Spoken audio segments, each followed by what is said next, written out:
ഉമ്മാന് പകരം കൊടുക്കാൻ എന്റെ കയ്യിൽ എന്താണുള്ളത്? ഉമ്മ നൽകിയ അമ്മിഞ്ഞ പാലിന് പകരം കൊടുക്കാൻ എന്റെ കയ്യിൽ സാലറീസുകളില്ല, എന്റെ കയ്യിൽ കറൻസികളുടെ ശേഖരമില്ല. എത്രയെത്ര കോടാനക്കോടി കൊണ്ട് ഉമ്മാന്റെ മടിത്തട്ടിൽ എറിഞ്ഞാലും ഉമ്മ തന്ന ഒരു തുള്ളി അമ്മിഞ്ഞ പാലിന് പകരമാകില്ല. പ്രപഞ്ചത്തിൽ ഒന്നുമില്ല. ഉമ്മ നൽകിയ ചുംബനങ്ങൾക്ക്, വാപ്പ നൽകിയ കരുതല സ്പർശങ്ങൾക്ക് പകരം കൊടുക്കാൻ ആധുനിക ലോകത്തൊരു കുന്ത്രാണ്ടവും കണ്ടുപിടിച്ചിട്ടില്ല. പാതിരാറിന്റെ സമയങ്ങളിൽ ഞാനും നിങ്ങളും ഉറക്കമൊളിക്കാറുണ്ടോ മുഅ്മിനീങ്ങളെ? ഉമ്മമാരെ നോക്കണീ. ഞാൻ എന്റെ കുഞ്ഞുനാളിൽ പാതിരാത്രിയുടെ ഏതോ യാമത്തിൽ ഉണർന്ന് കരഞ്ഞപ്പോൾ എന്റെ കരളിന്റെ കരളായ ഉമ്മ എന്നെ വാരിയെടുത്ത് ഉറക്കമൊളിച്ച് പാതിരാത്രി മുഴുവനും താരാട്ട് പാടി എന്നെ ഉറക്കില്ലയോ? ഈ താരാട്ട് പാട്ടിനേക്കാൾ മധുരമായൊരു പാട്ട് ഞാനോ നിങ്ങളോ കേട്ടിട്ടുണ്ടോ? ഉമ്മ തന്ന അമ്മിഞ്ഞ പാലിന്റെ മധുരത്തെ പോലെ മധുരമുള്ളൊരു പാനീയം ഞാനും നിങ്ങളും കുടിച്ചിട്ടുണ്ടോ? അതിനുമ്മാക്ക് പകരം കൊടുക്കാൻ എന്റെ കയ്യിലെന്താണ്? ആ ഉമ്മാക്ക് തിരിച്ചു കൊടുക്കാൻ എന്റെ കയ്യിലെന്താണ്? ആരംഭപ്പൂവായ ഹബീബ് പറഞ്ഞത് കണ്ടോ? മുതലാളിയാകട്ടെ, പ്രമാണിയാകട്ടെ, പൗരപ്രമുഖരാകട്ടെ, പ്രൈം മിനിസ്റ്ററാകട്ടെ, രാഷ്ട്രീയ നേതാളനാകട്ടെ, പ്രസംഗിക്കുന്ന മുസ്ലിയാരാകട്ടെ, ഏത് വലിയ വലിയ വലിയ ആളായാലും എടാ നിനക്ക് സ്വർഗം എവിടെയാണെന്നറിയുമോ? നിനക്ക് സുഖനം എവിടെയാണെന്നറിയുമോ? അൽ ജന്നത്തു തഹ്ത ഖുദാമിൽ ഉമ്മഹാത്ത്.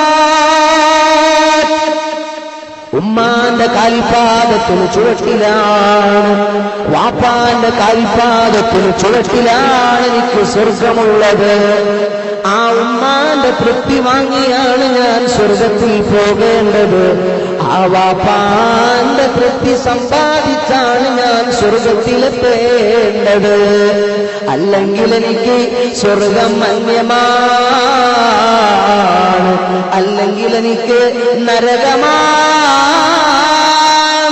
ഉമ്മാന്റെ തൃപ്തിയിലാണ് അല്ലാഹുവിന്റെ തൃപ്തിയുള്ളത്. വാപ്പാന്റെ തൃപ്തിയിലാണ് അല്ലാഹുവിന്റെ തൃപ്തിയുള്ളത്. ഉമ്മാന്റെ മുഖത്ത് നീ ദേഷ്യത്തോടെ നോക്കല്ലേ മോനെ? ഉമ്മാന്റെ മുഖത്തെങ്ങാനും നീ ദേഷ്യത്തോടെ നോക്കിയാൽ, വാപ്പാന്റെ മുഖത്തെങ്ങാനും നീ ദേഷ്യത്തോടെ നോക്കിയാൽ അല്ലാഹുവിന്റെ കോപത്തോടെയുള്ള നോട്ടമാണ് നിന്നെ എതിരേൽക്കുക. പരിശുദ്ധരായ പരിശ്രേഷ്ഠരായ മുഹമ്മദുർ റസൂലുള്ളാഹ്. എത്ര ഗൗരവമുള്ള വിഷയമെന്നറിയോ? എത്ര നിസ്കരിച്ചിട്ടും കാര്യമില്ല, എത്ര നോമ്പെടുത്തിട്ടും കാര്യമില്ല, എന്തൊക്കെ സൽക്കർമ്മം ചെയ്തിട്ടും കാര്യമില്ല. വാപ്പാന്റെ തൃപ്തി വേണം രക്ഷപ്പെടാൻ, ഉമ്മാന്റെ സംതൃപ്തി വേണം രക്ഷപ്പെടാൻ. ഒരു സഹാബി വര്യൻ വന്നപ്പോ ചോദിച്ചു, എന്റെ ഉമ്മയെയും വാപ്പയെയും കുറിച്ച് എന്തു പറയുന്നു നബിയേ? ഉമാ ജന്നതുക വനാറുക. നിന്റെ ഉമ്മ നിന്റെ സ്വർഗമാണ് മോനെ, നിന്റെ ഉമ്മ നിന്റെ നരകമാണ് മോനെ, നിന്റെ വാപ്പ നിന്റെ സ്വർഗമാണ് മോനെ, നിന്റെ വാപ്പ നിന്റെ നരകമാണ് മോനെ. മുഹമ്മദുർ റസൂലുള്ളാഹ്. ജീവിച്ചിരിക്കുന്ന വാപ്പാക്ക് സല്ലല്ലാഹു അലൈഹി വസല്ലം ജീവിച്ചിരിക്കുന്ന വാപ്പാക്ക് സംതൃപ്തി മേടിച്ച് അവരെ തൃപ്തിപ്പെടുത്തി നമുക്ക് സ്വർഗം നേടാം. അവരെ അസംതൃപ്തരാക്കി അവരെ ദേഷ്യപ്പെടുത്തിയിട്ട് നമുക്ക് നരകവും നേടാം. അതാണ് ഉമാ ജന്നതുക വനാറുക. ജീവിച്ചിരിക്കുന്ന ഉമ്മാന്റെ പൊരുത്തം മേടിച്ചാൽ നമുക്ക് സ്വർഗത്തിൽ പോകാം. ജീവിച്ചിരിക്കുന്ന ഉമ്മാന്റെ തൃപ്തി മേടിച്ചാൽ നമുക്ക് നരകത്തിലും പോകാം. ഞാൻ ഹാജിയാരാ, ഞാൻ മുസ്ലിയാരാ, ഞാൻ നാട്ടിലെ സാമൂഹിക ക്ഷേമ പ്രവർത്തനങ്ങളുടെ നെടുനായകത്വം വഹിക്കുന്നയാളാ, അതല്ലെങ്കിൽ ഞാൻ വലിയ സാമൂഹിക നേതാവാ.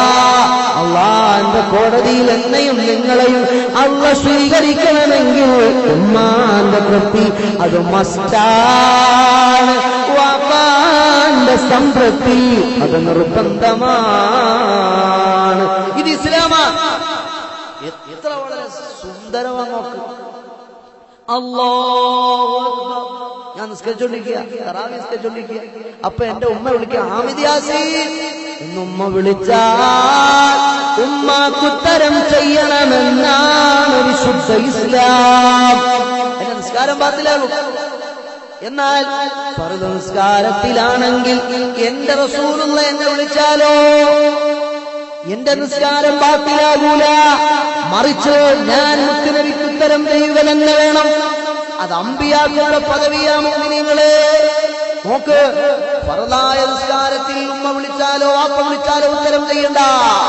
പക്ഷേ ഫർദ് നിസ്കാരത്തിന്റെ വിഷയമാണതെങ്കിൽ സുന്നത്ത് നിസ്കാരത്തിന്റെ വിഷയത്തിൽ അല്ലാഹുവുമായി മുനാജാത്ത് നടത്തുന്ന, അവനുമായി അഭിമുഖ സംഭാഷണം നടത്തുന്ന ഒരു മുസ്ലിം, സുന്നത്ത് നിസ്കാരം നിർവഹിക്കുന്ന ഒരു മുസ്ലിമിന് അവന്റെ ഉമ്മയോ വാപ്പയോ വിളിച്ചാൽ ആ വിളിക്കുത്തരം നൽകാം.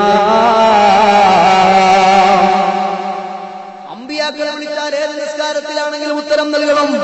അത് വിശുദ്ധ ഇസ്ലാമിന്റെ നിയമമാണ്. പക്ഷേ അതിനോടടുത്തൊരു കാറ്റഗറിയാണ് സുന്നത്ത് നിസ്കാരവും ഫർദ് നിസ്കാരവും. വലിയ വ്യത്യാസമൊന്നുമില്ലല്ലോ. ഫർദായ നിസ്കാരങ്ങളിലുള്ളതൊക്കെ സുന്നത്തായ നിസ്കാരങ്ങളിലുമുള്ള കാര്യമാണ്. അതെല്ലാം ശരിയായാലേ ഇതെല്ലാം ശരിയാകൂ. നിബന്ധനയെല്ലാം ഒന്നാണ്. അതുകൊണ്ടത് വളരെ ഗൗരവമുള്ള വിഷയമാണ്. സുന്നത്ത് നിസ്കാരത്തിലായാൽ തന്നെയും നിനക്കുത്തരം വിളിച്ചാൽ, അവർക്കുത്തരം ചെയ്യാൻ വിളിച്ചാൽ നിന്നെയും വിളിച്ചോ. ഉമ്മ വിളിച്ചാൽ സുന്നത്ത് നിസ്കാരത്തിലാണെങ്കിലും ആ ഉമ്മാക്കുത്തരം ചെയ്യണമെന്നാണ്, വാപ്പാക്ക് ഉത്തരം ചെയ്യണമെന്നാണ് വിശുദ്ധ ഖുർആൻ, വിശുദ്ധ പ്രവാചകർ മുഹമ്മദ് റസൂലുള്ളാഹ്. ഒരു സഹാബി റസൂലുള്ളാഹിന്റെ അടുത്ത് പരാതി പറയുക, നബിയേ എന്റെ വാപ്പായെ കൊണ്ട് ഞാൻ തോറ്റു നബിയെ, എന്റെ പിതാവിനെ കൊണ്ട് ഞാൻ ആകെ പ്രതിസന്ധിയിലാ നബിയേ. എന്തു പറ്റി മോനെ? അതെന്റെ സ്വത്ത്, എന്റെ പിതാവ് അന്യായമായി എന്റെ സ്വത്ത് അപഹരിക്കുന്നു നബിയേ. വാപ്പാനെ പറ്റി മോൻ കംപ്ലൈന്റ് പറയുക. ആരോടാ? ആരംഭപ്പൂവായ റസൂലുള്ളാഹി തങ്ങളോട്. ആ സമയത്ത് പ്രവാചകർ പറഞ്ഞു, മോനെ നിന്റെ വാപ്പാനെ വിളിക്കടാ. ഈ സഹാബി നേരെ വാപ്പാന്റെ ചാരത്ത് പോയിട്ട് റസൂലുള്ള വിളിക്കുന്നു. മുത്തുനബിയുടെ ചാരത്തിയാള് വന്നപ്പോ റസൂലുള്ള ചോദിച്ചു, അല്ല സഹോദര, നിന്റെ മോനാണല്ലോ ഇവൻ, നിന്നെപ്പറ്റി അവൻ പണിഷ്മെന്റ് പറയുകയാ, കംപ്ലൈന്റ് ബോധിപ്പിക്കുകയാ, പ്രോബ്ലം ഉന്നയിക്കുകയാ. ഇതിന്റെ നിജസ്ഥിതി എന്താണ്? ഇവൻ പറയുന്നത് ശരിയാണോ? ഇവൻ പറയുന്നത് സത്യമാണോ? നിങ്ങൾ അവന്റെ സ്വത്ത് അന്യായമായി ഹനിക്കുന്നുണ്ടോ? ആ സമയത്ത് ആരംഭപൂർവമായ ഹബീബിന്റെ മുന്നിൽ വന്ന് ആ വന്ധ്യവയോധികനായ പ്രായമുള്ള വൃദ്ധനായ പിതാവ് പറയുകയാണ്, നബിയേ, ഞാനൊരു വൃദ്ധനാ നബിയേ, എനിക്ക് കഴിയൂല നബിയേ, എനിക്ക് അധ്വാനിക്കാൻ മേല നബിയേ, എനിക്ക് കഷ്ടപ്പെടാനാകൂല നബിയേ.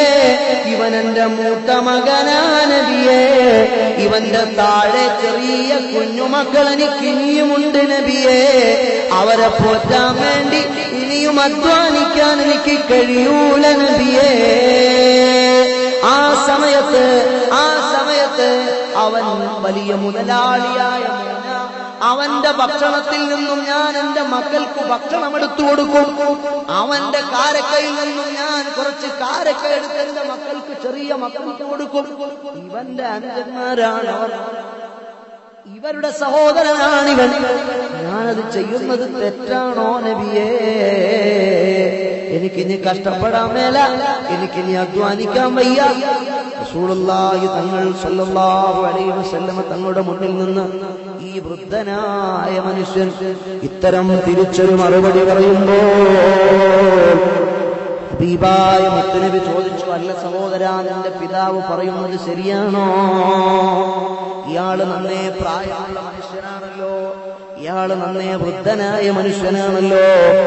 ഇനിയും നിനക്ക് വേണ്ടി നിന്റെ ചെറിയ കുഞ്ഞു അനുജന്മാർക്ക് വേണ്ടി അധ്വാനിക്കാൻ അദ്ദേഹത്തിന് ആരോഗ്യമില്ലല്ലോ.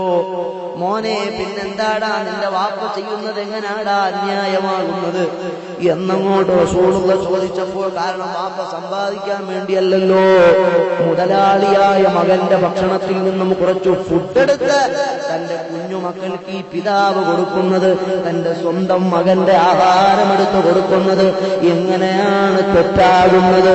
ഈ സഹാബി വന്നിട്ട് റസൂലുള്ളാഹിനോട് കംപ്ലൈന്റ് പറയുന്ന നേരത്ത് ഈ റസൂലുള്ളാഹി തങ്ങളാ പിതാവിനോട്, എന്താ മോനെ, നിന്റെ വാപ്പയല്ലേ അത് എന്ന രീതിയിൽ ഇടപെട്ടപ്പോൾ മുഖറബുൽ അമീൻ മലക്കു ജിബ്രീൽ അലൈഹിസ്സലാം, ജിബ്രീൽ അലൈഹിസ്സലാത്തു വസ്സലാം വന്നിട്ട് പറയുകയാണ്, നബിയേ, ആ മനുഷ്യനോടൊന്ന് പാടാൻ പറയുമോ നബിയേ? അയാളുടെ മനസ്സിന്റെ അകത്തളങ്ങളിൽ കുറെ കവിതാ ശകലങ്ങൾ കിടപ്പുണ്ട്, അതയാള് പോലും ഇതുവരെ കേട്ടിട്ടില്ല. അതൊന്ന് പാടാൻ പറയുമോ നബിയേ? സഹോദരാ, നിന്റെ മനസ്സിന്റെ അകത്തളത്തിൽ എവിടെയോ കുറെ കവിതാശകലങ്ങൾ കിടപ്പുണ്ട്, അതൊന്ന് പാടുമോ, അതൊന്ന് ചൊല്ലുമോ?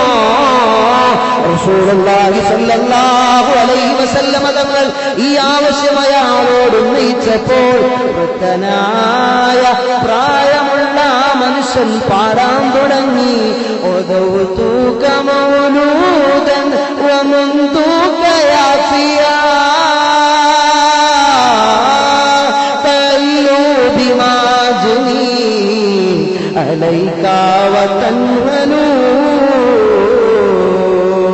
മോനെ, കുഞ്ഞുമോനെ, നിന്റെ കുട്ടിക്കാലം, നിന്റെ വളർച്ചയുടെ ഒന്നാം ഘട്ടം, നിന്റെ വളർച്ചയുടെ രണ്ടാം ഘട്ടം, നിന്റെ വളർച്ചയുടെ മൂന്നാം ഘട്ടം ഈ പിതാവ് നിനക്കു വേണ്ടി കഠിനാധ്വാനം ചെയ്തിട്ടാണടാ നിന്നെ പോറ്റി വളർത്തി വലുതാക്കിയത്.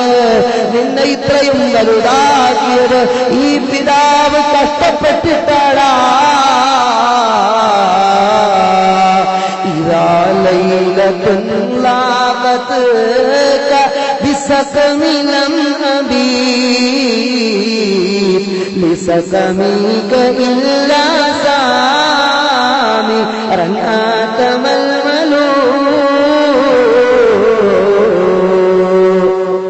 രോഗമുള്ള രാത്രികളിൽ ഞാൻ ഉറങ്ങിയിരുന്നില്ല മോനെ. നിനക്ക് വ്യസനമുള്ള രാത്രികളിൽ നീ രോഗഗ്രസ്തനായി കിടക്കുമ്പോൾ ഈ പിതാവ് ഉറങ്ങിയിരുന്നില്ല മോനെ. എത്ര സുദീർഘമുള്ള രാത്രിയാണ്! എന്താണ് നേരം വെളുക്കാത്തത്? എന്താണ് പ്രഭാതമാകാത്തത്? ഞാൻ നിനക്ക് വേണ്ടി ഉറക്കമൊളിഞ്ഞു മോനെ. നിന്റെ രോഗം എന്റെ രോഗമായി ഞാൻ കണ്ടു മോനെ. കഅന്നീ അനൽ മത്റൂഖ് ദൂനക ബില്ലദീ തുരിഖ്തു ബിഹി നൂനി ഫൈനൈക തുഹ്മിനൂ. വാസ്തവത്തിൽ എനിക്കായിരുന്നില്ല രോഗം, നിനക്കാണ് രോഗം, നിനക്കാണ് രോഗം. പക്ഷേ നിന്റെ രോഗം ഞാൻ എന്റെ രോഗമായി കണ്ടു. നിന്റെ വേദന എന്റെ വേദനയായിരുന്നു, നിന്റെ വിഷമം എനിക്ക് വിഷമമായിരുന്നു. എന്റെ മോനാണെങ്കിലോ അവനങ്ങനെ എന്നെ കണ്ടില്ലല്ലോ. فلما بلغت السن والغاية التي كأنك أمل فلما بلغت السن والغاية التي إليك مرام فيك قد كنت آملوا. രോഗം പിടിപെട്ട് നീ ഇങ്ങനെ കിടക്കുമ്പോ നിന്റെ വിരിപ്പിന്റെ ചാരത്ത് ഞാനിങ്ങനെ ഉണർന്നിരിക്കും. എന്റെ മോൻ ഇങ്ങനെ കിടന്നുറങ്ങുമ്പോൾ ആ വിരിപ്പിന്റെ ചാരത്ത് ഞാനിങ്ങനെ ഉണർന്നിരിക്കും. മനസ്സ് നിറയെ സ്വപ്നങ്ങളാണ്, മനസ്സ് നിറയെ ആഗ്രഹങ്ങളാണ്, മനസ്സ് നിറയെ മോഹങ്ങളാണ്. ആഗ്രഹത്തിന്റെ ആകാശക്കോട്ടകൾ ഞാനിങ്ങനെ കെട്ടി, മോഹത്തിന്റെ സ്ഫടിക കൊട്ടാരങ്ങൾ ഞാനിങ്ങനെ ഉയർത്തുകയാണ്. ഇതെന്റെ മോനാണ്, ഇവൻ വളർന്നു വലുതാകുമ്പോ എനിക്ക് വേണ്ടി കഠിനാധ്വാനം ചെയ്യുന്ന മോനാ. പ്രായമുള്ള വാപ്പ നടക്കാൻ വിഷമിക്കുമ്പോ വാപ്പാന്റെ കൈ പിടിച്ച് നടക്കാൻ സഹായിക്കുന്ന മോനാ. രോഗിയായി വാപ്പ ബെഡിൽ കിടക്കുമ്പോ എന്തു വേണം വാപ്പാ, എന്തു പറ്റി വാപ്പാ എന്ന് ചോദിച്ച് എനിക്ക് വേണ്ടി എല്ലാ അർത്ഥത്തിലും സേവനം ചെയ്യാൻ സന്നദ്ധനാകുന്ന മോനാ. എന്നെ നോക്കുന്ന, എന്നെ ശുശ്രൂഷിക്കുന്ന, എന്റെ വിഷമങ്ങളിൽ പങ്കാളിയായ, എന്റെ ബുദ്ധിമുട്ടിൽ എനിക്ക് എല്ലാ തണലും താങ്ങും തളിരും എല്ലാമായ എന്റെ കുഞ്ഞുമോൻ ദാ കിടന്നുറങ്ങുന്നു. അവന്റെ കവിൾത്തടങ്ങളിൽ, കണ്ണടച്ച് കിടന്നുറങ്ങുന്ന കുഞ്ഞുമോന്റെ കവിൾത്തടങ്ങളിൽ 1000 സ്നേഹത്തിന്റെ ചുടുചുംബന മുദ്രകൾ ഞാൻ അർപ്പിച്ചു. എന്റെ മനസ്സ് മുഴുവനും മനക്കോട്ടകൾ കെട്ടിക്കെട്ടി മോഹക്കൊട്ടാരങ്ങൾ ഉയർന്നു നിൽക്കുകയാണ്. بلغت جزائر تنبى بلالتا كأنك أنت المنعم المتفضل.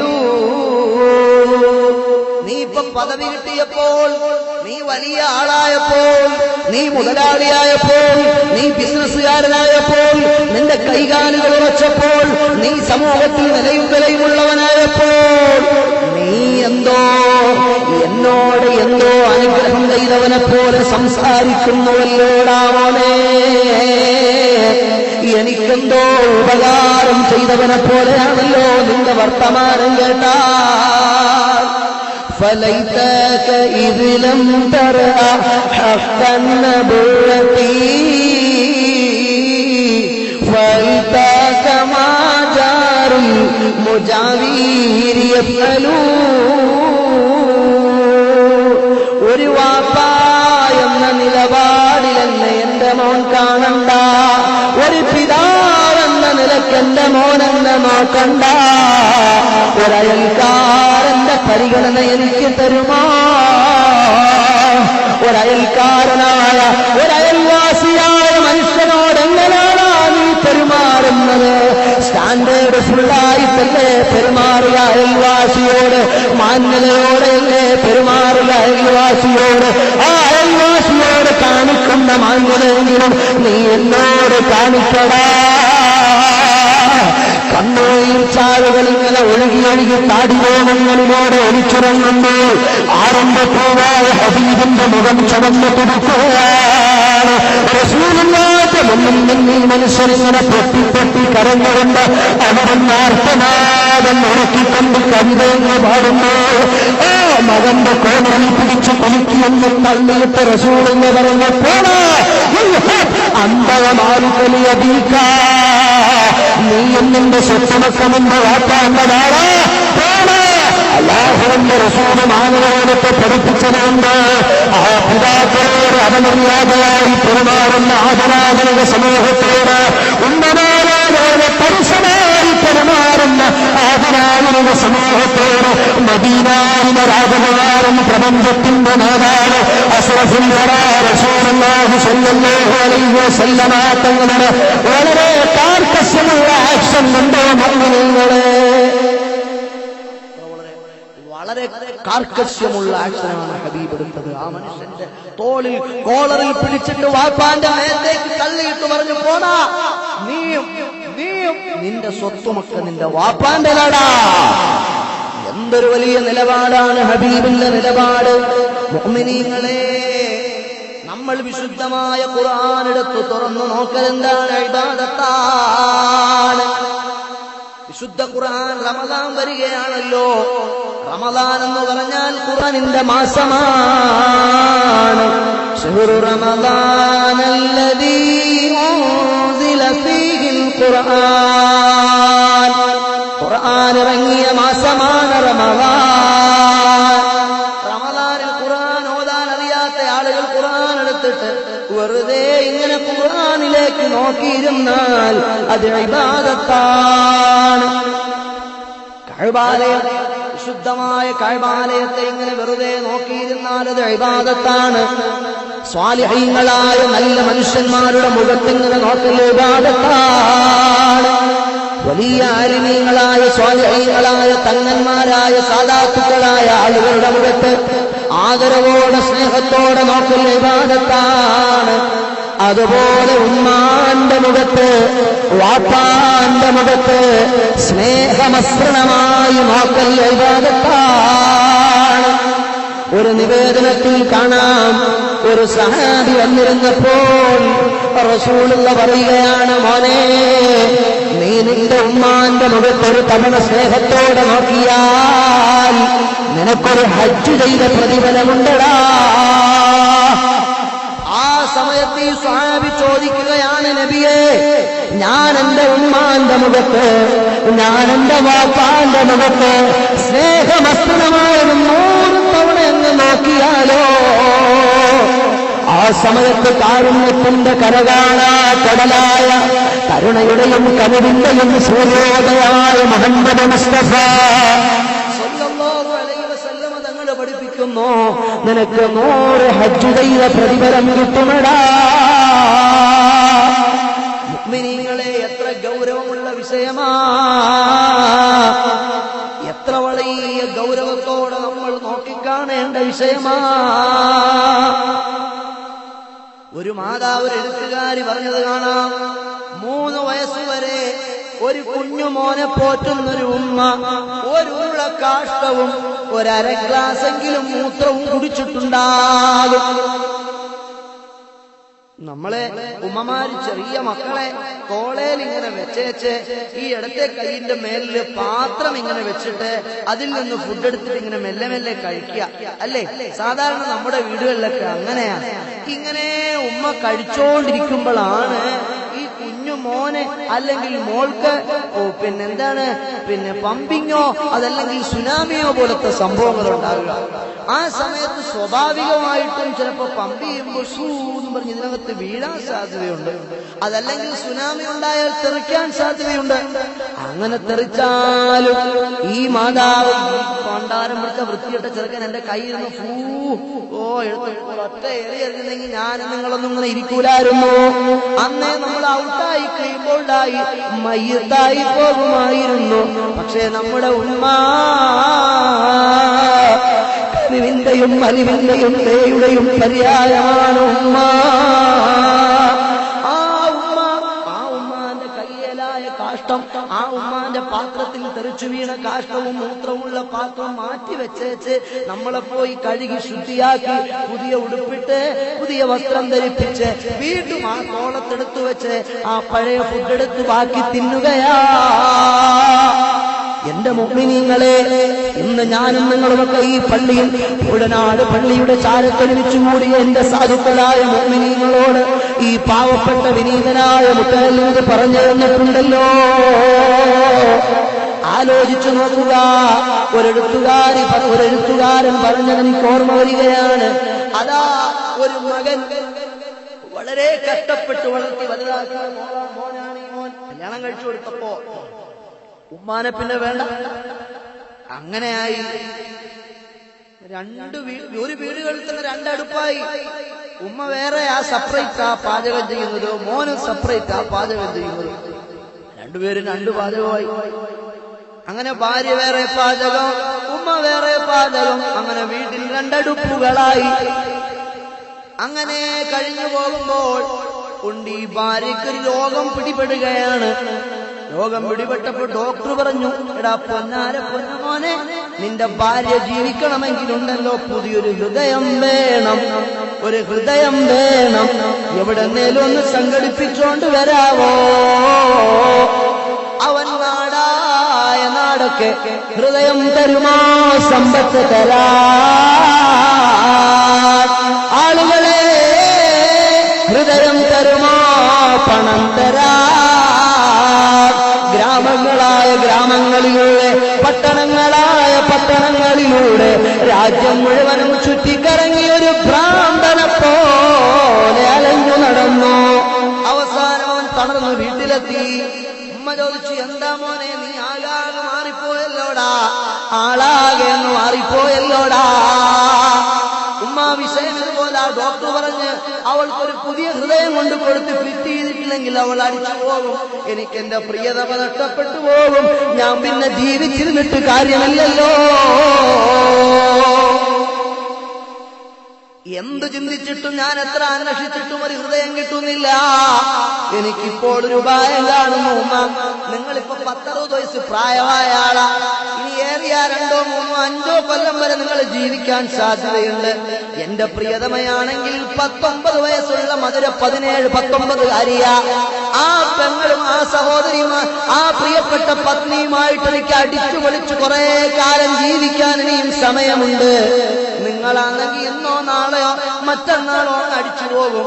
അപ്പൊ ഞാൻ ചോദിച്ചോട്ടെ, നിങ്ങളുടെ ഹൃദയം ഞാൻ എടുത്തോട്ടെ? ഒരെഴുത്തുകാരന്റെ ഇമേജിനേഷൻസുകളാണെങ്കിലും ഇതിനകത്ത് ചിന്തിക്കാൻ വാചകങ്ങളും വകകളും വർത്തമാനങ്ങളും ഉള്ളതുകൊണ്ട് വളരെ ഗൗരവത്തോടെ കാണാൻ വേണ്ടി പറഞ്ഞ സഹോദരങ്ങളെ, ആ പ്രിയപ്പെട്ട ഉമ്മ പറയുന്നു, മോനെ നീ എന്തൊരു വർത്തമാനമാണായി പറയുന്നത്? എന്റെ ഹൃദയം നിനക്ക് തരാനോ? അങ്ങനെ ഉമ്മ നിന്നെ എത്രയാണ് നിന്നെ ഒരുപാട് കഷ്ടപ്പെട്ടല്ലിയോടാ ഞാൻ വളർത്തിയത്. ആ ഉമ്മാന്റെ ഹൃദയം ഇപ്പോൾ ഒരു മനുഷ്യത്വവുമില്ലാതെ ചോദിക്കുന്ന നീ ഒരു മനുഷ്യനാണോടാ? ആ സമയത്ത് അവന് ദേഷ്യം പെടുകയാണ്. ഉമ്മ ടൈമില്ല, ഡോക്ടർ പറഞ്ഞ സമയം അധികരിച്ചിരിക്കുന്നു. അവനവന്റെ ബലിഷ്ഠമായ കരങ്ങൾ കൊണ്ട് മാതാവിന്റെ മാറിടത്തിലേക്ക് അവനതാ കുത്തിക്കയറ്റി മാതാവിന്റെ ഹൃദയമെടുക്കുകയാണ്. അവൻ ഡോക്ടറുടെ ശരീരത്തിലേക്ക് ആ ഹൃദയം കൊണ്ട് ഓടുകയാണ്. ഓടിപ്പോകുന്ന നേരത്തതാ ഒരു മരച്ചുവട്ടിന്റെ വേലിൽ തെറ്റിയവൻ കമിഴ്ന്നു വീഴുകയാണ്. കമിഴ്ന്നു വീഴുന്ന നേരത്ത് ആ ഹൃദയം തുടിച്ചുകൊണ്ടിരുന്ന് ചോദിച്ചു, ഉമ്മാന്റെ ഹൃദയം തുടിച്ചുകൊണ്ടിരിക്കുന്ന ഹൃദയം ഈ മകനോട് ചോദിച്ചു, മകനെ നിനക്ക് വേദനിച്ചോടാ? മകനെ നിനക്ക് വേദനിച്ചോടാ? ഒരു മാതാവിനല്ലാതെ ആർക്കാണ് ഒരു മാതാവിന്റെ സ്നേഹത്തിന്റെ അഗാധതയെ പരാമർശിക്കുന്ന ഒരു എഴുത്തുകാരന്റെ സങ്കല്പങ്ങളാണിതെങ്കിലും ഇതിലൊരു താഴത്തിലുള്ള അർത്ഥങ്ങളുണ്ട്. എനിക്കൊരു വിഷമം വന്നാൽ ഏറ്റവും കൂടുതൽ ദുഃഖിക്കുന്നത് എന്റെ ഭാര്യയാണോ? അല്ല. എന്റെ പ്രിയപ്പെട്ട കൂട്ടുകാരനാണോ? അല്ല. എന്റെ സഹപ്രവർത്തകരാണോ? അല്ല. എനിക്കൊരു വിഷമം വന്നു എന്ന് കേട്ടാൽ ഏറ്റവും കൂടുതൽ വിഷമിക്കുന്ന പ്രിയപ്പെട്ട മാതാവിന്റെ കൽബാണ്. എന്റെ ഉമ്മാന്റെ മനസ്സ് വിഷമിക്കുന്നത് പോലെ നിങ്ങളെന്നെ എത്ര സ്നേഹിച്ചാലും നിങ്ങളുടെ ആരെങ്കിലും മനസ്സ് വിഷമിക്കുമോ? നിങ്ങൾക്കൊരു ആക്സിഡന്റ് ഉണ്ടായെന്ന് കരുതി സംഭവിച്ചെന്നറിഞ്ഞാൽ, നിങ്ങൾക്ക് എന്തെങ്കിലും ഒരു വിഷമം ഉണ്ടായെന്നറിഞ്ഞാൽ ഏറ്റവും കൂടുതൽ വേദനിക്കുന്ന ഹൃദയം നമ്മുടെ ഉമ്മാന്റെ ഹൃദയമാണ്. എന്തൊക്കെ കച്ചറയാ കാണിച്ചാലും, എന്തൊക്കെ കുരുത്തക്കേട് കാണിച്ചാലും, എന്തൊക്കെ ഉമ്മാടുത്ത് പറഞ്ഞാലും മെല്ലെ ഒന്ന് പോയിട്ടൊന്ന് സോപ്പിട്ടാൽ പെട്ടെന്ന് വീഴുന്ന സാധനമാണ് ഉമ്മ. എന്റെ മോനല്ലേ, എന്റെ മോളല്ലേ, ആ ഉമ്മാന്റെ സ്നേഹം എത്ര വലുതാണ് മുഅ്മിനീങ്ങളെ. എനിക്കും നിങ്ങൾക്കൊക്കെ ഉമ്മമാരുള്ളത് കൊണ്ടാണ് നമ്മൾ നമ്മുടെ ഉമ്മമാരോട് തർക്കിക്കുകയും ചീത്ത പറയുകയും ചെയ്യുന്നത്. എത്രയോ ആളുകളുടെ ഉമ്മമാർ ചെറുപ്രായത്തിൽ തന്നെ അങ്ങ് മരണപ്പെട്ടു പോയിട്ടില്ലേ? എത്രയോ ആളുകളുടെ ഉമ്മമാർ. എനിക്ക് ഓർമ്മ വരുന്നത് എന്റെ പ്രിയപ്പെട്ട കൂട്ടുകാരൻ ഷഫീഖ് നഈമി എന്ന് പറയുന്ന തൃശൂർ ജില്ലയിലുള്ള എന്റെ പ്രിയപ്പെട്ട കൂട്ടുകാരൻ. ആ പ്രിയപ്പെട്ട കൂട്ടുകാരന്റെ മാതാവ് 2 വർഷങ്ങൾക്ക് മുമ്പ് ഗ്യാസ് സിലിണ്ടർ പൊട്ടിത്തെറിച്ചൊരു ആക്സിഡന്റ് ഉണ്ടായി, ഡിസാസ്റ്റർ ഉണ്ടായി, കത്തിക്കരിഞ്ഞു മരണപ്പെട്ടു പോയി. ഉമ്മാന്റെ സ്വർഗ്ഗമാക്കുമാറാകട്ടെ. എത്ര ഉമ്മമാരാ മുഅ്മിനീങ്ങളെ അങ്ങനെയൊക്കെ മരണപ്പെട്ടു പോയത്. ഗ്യാസ് സിലിണ്ടർ ആക്സിഡന്റ് ഉണ്ടായത് ചുമ്മാതല്ലല്ലോ. മക്കൾക്ക് വേണ്ടി വെള്ളം ചൂടാക്കാനോ പാചകം ചെയ്യാനോ അടുക്കളയിലേക്ക് പോയതല്ലേ. അപ്പൊ സംഭവിച്ച ഡിസാസ്റ്റർ അല്ലേ. എന്റെ പ്രിയപ്പെട്ട മുഅ്മിനീങ്ങളെ, ഉള്ളാളത്ത് പള്ളിയിൽ ഞാനിങ്ങനെ ജമാഅത്ത് നിസ്കരിക്കാൻ വേണ്ടി പള്ളിയിലേക്ക് നടന്നു വരുമ്പോൾ എന്റെ കണ്ണിലൊരു ദൃശ്യം കാണുകയാണ്. 16 വയസ്സ് പ്രായമുള്ള മകൻ, ഒരു നൂല് പോലെയാണ് അവന്റെ കൈകാലുകൾ. അവനിങ്ങനെ കിടക്കുകയാണ്. അവന്റെ ജീവിതത്തിൽ ഇന്നുവരെ എഴുന്നേറ്റിട്ടില്ല. ഒരു തൂവാല എടുത്ത് നിലത്തിട്ടാൽ, തുണിക്കഷ്ണമെടുത്ത് നിലത്തിട്ടാൽ എങ്ങനെയാണ് കിടക്കുക, അതുപോലെ ആ മോൻ ഇങ്ങനെ കിടക്കുകയാണ്. ഉമ്മാന്റെ മുഖത്ത് നോക്കി ഉമ്മ എന്നവൻ ഇതുവരെ വിളിച്ചിട്ടില്ല. ആ പ്രിയപ്പെട്ട മാതാവ് നോക്കുമ്പോൾ ഈർക്കിലി പോലെ കൈകാലുകൾ നീണ്ട ഈ കുഞ്ഞുമോനെ അവൻ കിടന്നെടുത്താണ് കാഷ്ടിക്കുന്നത്, അവൻ കിടന്നെടുത്താണ് മൂത്രമൊഴിക്കുന്നത്. ഈ മകനെ വാരിയെടുത്ത് കോരി വൃത്തിയാക്കി പൗഡറിട്ട് എപ്പോഴും കരിയൊക്കെ എഴുതിക്കൊടുത്ത് ആ മകനെ വാരിക്കൊണ്ടുവന്ന് മാറോട് ചേർത്ത് വെച്ച് ചുംബനം നൽകിയിരിക്കുന്ന ഒരു മാതാവ് എനിക്ക് കാണാനിടയായിട്ടുണ്ട്. ഞാൻ എന്റെ കൽബ് കൊണ്ട് ആലോചിച്ചു പോയി. പഠിച്ചവനെ, നമ്മുടെ മക്കളൊക്കെ മുഅ്മിനീങ്ങളെ ആലോചിച്ചു നോക്ക്. ബാഗ് തൂക്കി രാവിലെ സ്കൂളിൽ പോകാൻ വേണ്ടി ഇറങ്ങിപ്പോകുമ്പോ ഞാനും നിങ്ങളുമൊക്കെ എത്ര പ്രതീക്ഷയോടെയാ നമ്മുടെ മക്കളെ നോക്കിക്കാണുന്നത്. ഈ കുട്ടി നാളെ പഠിക്കാൻ പോയിട്ട്, എന്റെ പെങ്ങളെ നിങ്ങൾ ഈ ശബ്ദം കേൾക്കുന്നുണ്ടോ? നാളെ എന്റെ മകൻ വലുതായി എനിക്ക് വേണ്ടിയവനെല്ലാം ചെയ്യും, എന്റെ മകൾ വലുതായി എനിക്ക് വേണ്ടതെല്ലാം എനിക്ക് തരും എന്ന വലിയ പ്രതീക്ഷ നിങ്ങളുടെ മനസ്സിന്റെ അകത്തളത്തിലുണ്ട്. നിങ്ങളുടെ മക്കൾ സ്കൂൾ ബാഗും തൂക്കി മമ്മി ടാറ്റ, ഡാഡി ടാറ്റ എന്ന ഈ ദുനിയാവിന്റെ ദുഷിച്ച വാചകങ്ങൾ പറഞ്ഞിറങ്ങി പോകുമ്പോ നിങ്ങൾക്ക് അഭിമാനമാണ്. അവന് സലാം പഠിപ്പിക്കാത്ത വാപ്പ, അവന് സലാം പഠിപ്പിക്കാത്ത അമ്മ, അല്ലാഹുവിന്റെ കോടതിയിൽ നിങ്ങൾ കുറ്റക്കാരാകട്ടോ. അല്ലാഹുവിന്റെ അടുത്ത് നിങ്ങൾ വലിയ അപരാധം ചെയ്ത ആളുകളാ. അനലൈസ് ചെയ്യുന്ന വിഷയമാണ്. ഖാലല്ലദീന കഫറൂ റബ്ബനാ അരിനൽ ലൈലി അളല്ലനാ മിനൽ ജിന്നി വൽ ഇൻസി നജഅൽഹുമാ തഹ്ത അഖ്ദാമിനാ ലിയകൂനാ മിനൽ അസ്ഫലീൻ. പാരത്രിക ലോകത്ത് അല്ലാഹുവിന്റെ കോടതിയിൽ ഒരുമിച്ച് കൂടുന്ന മക്കളെ വിളിച്ചു പറയുകയാണ്, പടച്ചവനെ, ഞങ്ങളെ വഴിപിഴപ്പിച്ചത് ഉമ്മായും ബാപ്പായുവാ. ഈ വലിയ ചെമ്പിന്റെ ചൂടുള്ള തറയിൽ ഞങ്ങൾക്ക് നിൽക്കാനൊട്ട് നേരം ഞങ്ങൾക്ക് സഹിക്കുന്നില്ല. ഈ ചെമ്പിന്റെ തറയിൽ ചവിട്ടിക്കൊണ്ട് നിൽക്കാൻ ഞങ്ങൾക്ക് കഴിയുന്നില്ല. ആ ബാപ്പാനെ ഇങ്ങ് കൊണ്ടിട്ടാ, ആ ഉമ്മാനെ ഇങ്ങ് കൊണ്ടിട്ടാ, അവരെ കിടത്തിയിട്ടവരുടെ മുകളിൽ കയറി ഞങ്ങൾ നിൽക്കട്ടെ റബ്ബേ എന്ന മക്കളെ വിളിച്ചു പറയുന്നൊരു നമ്പരാണുണ്ട്. ഉമ്മമാരെ, വാപ്പമാരെ, നിങ്ങൾ ശ്രദ്ധിക്കണേ. ഈ പ്രിയപ്പെട്ട മകൻ, ആ മകളെ ചേർത്ത് വെച്ച്, ആ മകനെ ചേർത്ത് വെച്ച് ഉമ്മ ചുഴുമ്പനാരവങ്ങൾ ചിന്തിക്കുമ്പോ ഞാൻ ആലോചിച്ചു പോയി, പടച്ചവനെ, ഈ 16 വയസ്സ് പ്രായമുള്ള മോൻ ഇന്നുവരെ ഉമ്മാന്റെ മുഖത്ത് നോക്കി ഉമ്മ എന്ന് വിളിച്ചിട്ടില്ല. സംസാരശേഷിയില്ലാത്ത മോനാണ്. എഴുന്നേറ്റ് നടന്നിട്ടില്ല, നടക്കാൻ കഴിയില്ല. കൈകാലുകളെല്ലാം ദൗർബല്യപ്പെട്ട് ഈർക്കില് പോണ്ട് മെല്ലിച്ച് നീളം വെച്ചതാണ്. ആ മകന്റെ വായിലൂടെ ഉമനീരെപ്പോഴും ഒഴുകിക്കൊണ്ടിരിക്കുന്നു. ഈച്ച പറ്റാൻ വരുമ്പോ ആ ഉമ്മ തൂവാല കൊണ്ട് ഇങ്ങനെ ഈച്ചയാട്ടുന്നു. ഒലിച്ചു വരുന്ന തുപ്പുനീര് ആ മാതാവ് വാത്സല്യസമ്പന്നമായി, സ്നേഹസമ്പൂർണമായി കയ്യിലുള്ള തൂവാല കൊണ്ട് ഒപ്പിയെടുക്കുന്നു. നമ്മുടെ മക്കളെ കാണുമ്പോ നമുക്ക് വലിയ പ്രതീക്ഷയല്ലേ? ഈ മാതാവിന് ഈ മകനെ കാണുമ്പോ എന്തു പ്രതീക്ഷയാണുള്ളത്? ആലോചിച്ചു നോക്കൂ മുസ്ലിമീങ്ങളെ. ഒരു ഉമ്മാക്കല്ലാതെ ഇത് ചെയ്യാൻ കഴിയുമോ? ഒരു വാപ്പ ഇത് ചെയ്യുമോ?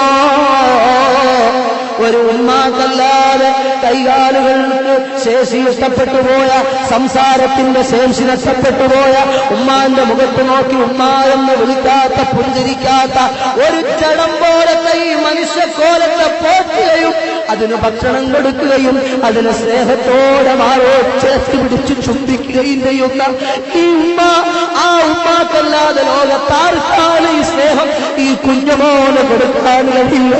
ഞാൻ അവിടെ നിന്ന് തോട്ടായിരത്തി പോയി മഹാനായ മദരിത്തങ്ങളുടെ ചാരത്ത് നിന്ന്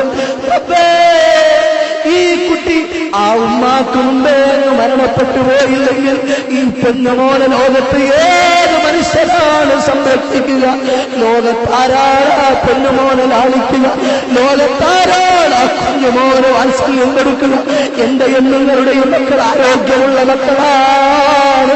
എന്റെയും നിങ്ങളുടെയും മക്കൾ വലിയ സംസാരശേഷിയുള്ള, നമ്മളോട് കൊഞ്ചിക്കുഴഞ്ഞ് വർത്തമാനം പറയുമ്പോ നമ്മളുടെ വണ്ടി നമ്മുടെ ഗേറ്റിന്റെ ഫ്രണ്ടിലേക്ക് വരുമ്പോ ഉപ്പാ വാപ്പാ എന്ന് വിളിച്ചു ഓടി വരുന്ന നമ്മുടെ പ്രിയപ്പെട്ട മക്കളാണ്. എത്രയോ എത്രയോ മാതാപിതാക്കൾ കല്ലമ്പലത്തിനടുത്തൊരു ഒരു ബുർദാ മജ്‌ലിസിന് പോയപ്പോ എന്റെ കയ്യിൽ പിടിച്ചിട്ട് ഒരു എക്സൈസ് ഉദ്യോഗസ്ഥനായ സഹോദരൻ പറഞ്ഞു, ഉസ്താദേ എന്റെ വീട്ടിലേക്ക് നിങ്ങളൊന്ന് വരണം. ഞാൻ പറഞ്ഞു, എനിക്ക് ടൈമില്ല, എനിക്ക് നേരമില്ല ഉസ്താദെ, തീർച്ചയായും വന്നിട്ട് പോയേ പറ്റി. ഞാൻ പറഞ്ഞു, രാത്രി പോയിട്ട് എനിക്ക് മറ്റൊരു യാത്ര പോകാനുണ്ട്, എന്റെ വീട്ടിൽ നിങ്ങൾ വരാതെ പോയാൽ എനിക്ക് വലിയ വിഷമമാണ്. നിർബന്ധിച്ച് അദ്ദേഹം എന്നെ കൊണ്ടുപോയി. അദ്ദേഹം കാറ് സ്വയം ഡ്രൈവ് ചെയ്യുമ്പോൾ ഞാൻ ഫ്രണ്ടിലത്തെ ഇടതുഭാഗത്ത് സീറ്റിലിരിക്കുകയാണ്. അദ്ദേഹം ഇങ്ങനെ ഡ്രൈവ് ചെയ്ത് എനിക്കൊരു കുഞ്ഞുമോളുണ്ട്, 7 വയസ്സ് വരെ നല്ലപോലെ സംസാരിച്ച മോളാ. ഉസ്താദ് പ്രഭാഷണം നടത്തിയ ഈ പള്ളിയിൽ അവൾ മദ്രസയിൽ 2ാം ക്ലാസ്സിലോ 3ാം ക്ലാസ്സിലോ പഠിച്ച മോളാണ്. അവൾ നല്ലപോലെ സംസാരിക്കുന്ന മോളാണ്. അവൾ പാട്ടുപാടി നിവേദനത്തിനും മറ്റും ഫസ്റ്റ് മേടിച്ച മോളാണ്. ഇപ്പൊ എന്റെ മോൾക്ക് എന്തോ ബ്രെയിനിൽ എന്തോ ഞരമ്പുകൾ തമ്മിലുള്ള ബ്ലഡ് സർക്കുലേഷൻ കംപ്ലൈന്റ് ആയിട്ട് അവൾ സംസാരിക്കാറില്ല. ഇതും പറഞ്ഞ് ഈ സങ്കടം പറഞ്ഞ മോൾക്കൊന്ന് മന്ത്രിപ്പിക്കാനാണ് എന്നെ കൊണ്ടുപോകുന്നത്. ബുർദാ മജ്‌ലിസിൽ നമ്മുടെ ബുർദ കണ്ടിട്ടും നമ്മുടെ പ്രഭാഷണം കേട്ടിട്ടും വഴുത് കേട്ടിട്ടും പ്രതീക്ഷയോടെ ഈ സഹോദരൻ ഞങ്ങളെ കൊണ്ടുപോയതാണ്. ഞാൻ ആ വീട്ടിന്റെ ഗേറ്റിന്റെ കവാടത്തിനടുത്തെത്തിയപ്പോൾ ഡ്രൈവിംഗ് ചെയ്തുകൊണ്ടിരുന്ന സഹോദരന് പൊട്ടി അങ്ങ് കരയാൻ തുടങ്ങി. ആ നിലവിളി പോലെ ആയി കരച്ചിൽ. അയാൾ പറയുകയാണ്, ഞാൻ ഡ്രൈവ് ചെയ്തതിന്റെ വണ്ടി ഹോൺ അടിച്ച് ഈ ഗേറ്റിന്റെ ഫ്രണ്ടിലെത്തിയാൽ എനിക്ക് വേണ്ടി വന്ന് ഗേറ്റ് തുറന്നു തരുന്നത് എന്റെ പൊന്നുമോളായിരുന്നു ഉസ്താദ് എന്ന് പറഞ്ഞ മനുഷ്യൻ ഇറങ്ങിയിട്ട് വണ്ടി നിർത്തിയ മനുഷ്യൻ ഇറങ്ങിയിട്ട് ഗേറ്റ് തുറന്ന് വീണ്ടും വണ്ടി ഡ്രൈവ് ചെയ്ത് അകത്തേക്ക് കൊണ്ടുപോയി. അകത്തെ റൂമിൽ ചെന്ന് ഞാൻ നോക്കുമ്പോൾ ഒരു കസേര, ഇതുപോലത്തെ ഒരു സെയിം കസേര, ആ കസേരയ്ക്കകത്ത് കുഞ്ഞുമോൾ 7 വയസ്സായ മനോഹരിയായ പൊന്നുമോൾ. അവളുടെ മുഖം കണ്ടാൽ അമ്പിളി പോലെ നിഷ്കളങ്കമാണ്. ആ മുഖമുള്ള കുഞ്ഞുമോളുടെ 2 കൈയും പിടിച്ച ആ കസേരയിൽ, ഫൈബർ കസേരയിൽ തുണി കൊണ്ട് ഇങ്ങനെ കെട്ടിവെച്ചിരിക്കുകയാണ്. ഞാൻ ചോദിച്ചു, എന്തിനായി മോളെ കൈ ഇങ്ങനെ കെട്ടിവെച്ചിരിക്കുന്നത്? ഉസ്താദെ, കൈ അടിച്ചു വിടാൻ നിർവാഹമില്ല, കൈ രണ്ടും അടിച്ചു പറിക്കുകയാണ്. കിടന്നെടുത്ത് തന്നെയാണ് കാഷ്ടിക്കുക, മൂത്രമൊഴിക്കുക. എപ്പോഴും ഒച്ചപ്പാടും ബഹളവും ഇങ്ങനെ ഉണ്ടാക്കിക്കൊണ്ടിരിക്കും. അവൾക്ക് വാപ്പാനെ അറിയില്ല, ഉമ്മാനെ അറിയില്ല.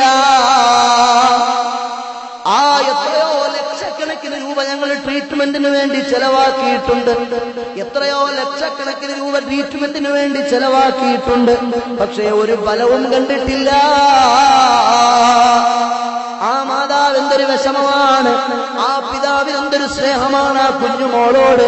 മന്ദബുദ്ധികളെ പോലെ 2 കൈയും ഇങ്ങനെ പിറകെ കെട്ടിയിട്ടിട്ട് ഒരു സുന്ദരിയായ മോളിങ്ങനെ ഇരുന്ന് എന്തൊക്കെയോ ശബ്ദമുണ്ടാക്കി നിലവിളിച്ച് ഞങ്ങളെ കാണുമ്പോ പോക്കറി കാണിക്കും പോലെ കാണിച്ച് ആ കുഞ്ഞിങ്ങനെ വികൃതമായൊരു കൊരങ്ങിന്റെ പോലത്തെ കോഷ്ടികൾ കാണിക്കുമ്പോ അക്ഷരാർത്ഥത്തിലധികം കൽബ് പഠിച്ചു പോയി.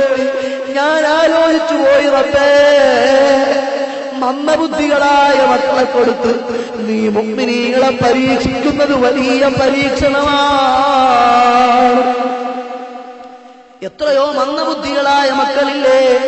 നമ്മുടെ മക്കൾക്ക് ബുദ്ധിയുള്ളത് കൊണ്ട് നമുക്ക് അല്ലാഹുവിന്റെ നിഅമത്തറിയില്ല. നമ്മുടെ മക്കൾക്ക് നല്ല കാര്യക്ഷമതയുള്ള മക്കളായതുകൊണ്ട് അതിന്റെ മൂല്യം നമുക്കറിയില്ല.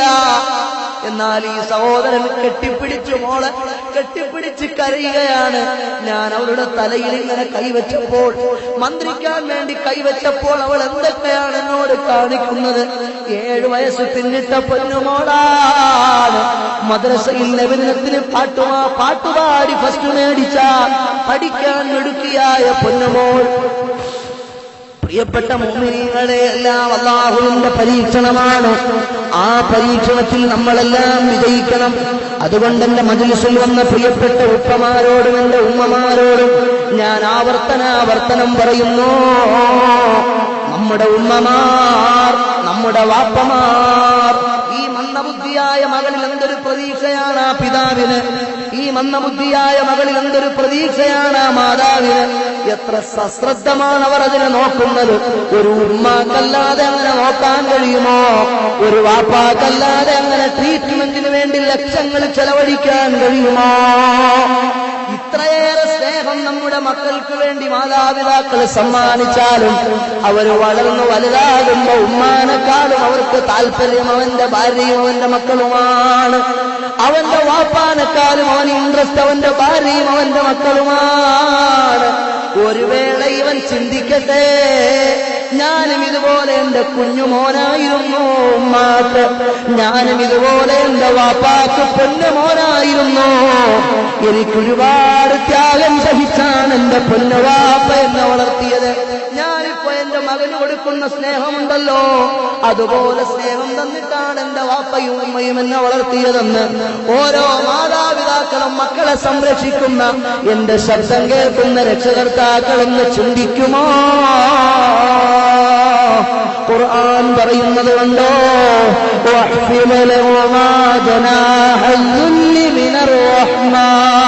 കാരുണ്യത്തിന്റെ ചിറകുകൾ അവർക്ക് വേണ്ടി നിങ്ങൾ താഴ്ത്തിക്കൊടുക്കണം.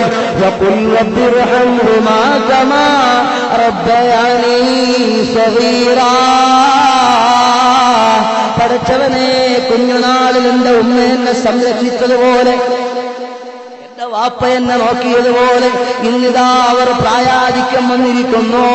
അവർക്ക് നീ കാരുണ്യം ചെയ്യണം അല്ലാ, അവർക്ക് നീ പൊറുക്കണം അല്ലാ എന്ന് ദുആയിരക്കാൻ വിശുദ്ധ ഖുർആൻ നമ്മളോട് കൽപ്പിച്ചു. മാതാപിതാക്കൾക്ക് വേണ്ടി മക്കൾ ദുആയിരക്കണമെന്ന് അല്ലാഹു കൽപ്പിച്ചു വിശുദ്ധ ഖുർആനിൽ. എന്റെ പ്രിയപ്പെട്ട മുഅ്മിനീങ്ങളെ, റസൂലുള്ളാഹി പറയുന്നത് കണ്ടോ,